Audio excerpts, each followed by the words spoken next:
Hey, good morning, parents. I know I said I was going to get a video out to you yesterday. I apologize. I'm not getting it out until this morning. But I did want to make a video and just kind of update you on what's going on, what's happening.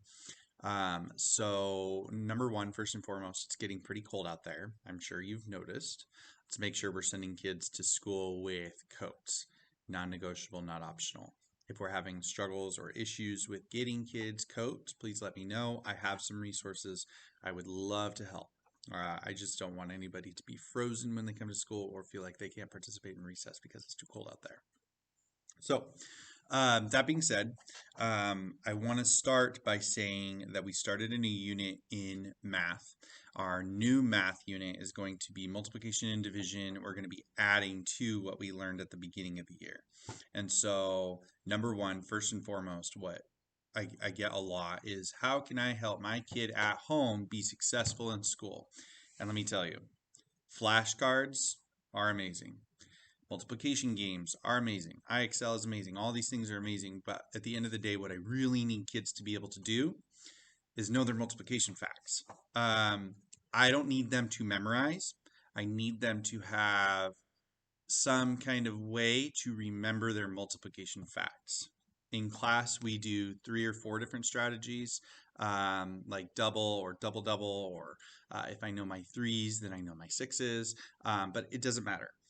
What matters is that they know them or they can figure out a way to get to the number. The best way is just to practice, right? We know that. That's what we did in school. Just we need practice. And so the dollar store has flashcards. I have flashcards. We can print flashcards online. We can do, there's apps for it. But either way, we need to get kids working on those flashcards at home. I do them. I can do them in class a little bit, but most of what I do in class is preparing them for that critical thinking part of the math standards. And so, without the basics, I have a difficult time getting to that higher level. So we'll work on them a little bit in class and stuff. But um, these pink homework packets are coming home.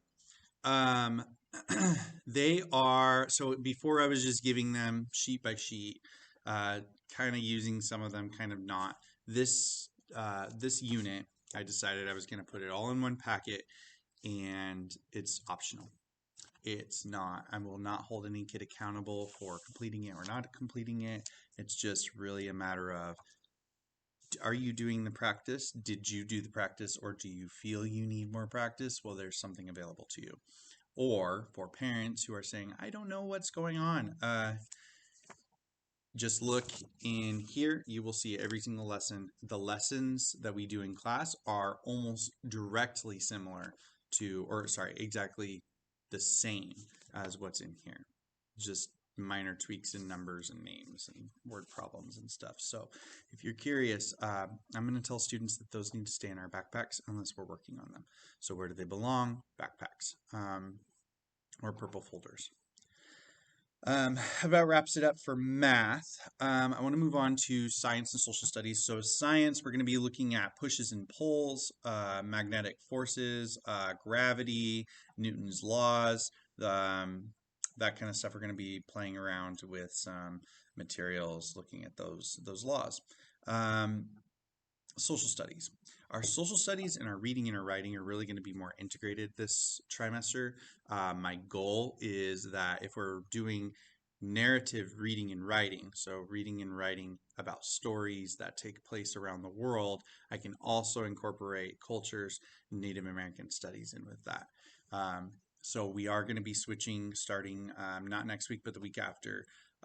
We're going to be reading to for narrative. So what is a character, what is a setting, what is beginning, middle, and end, and then comparing those stories to other stories. So using comparative language such as more than, less than, similarly, differently.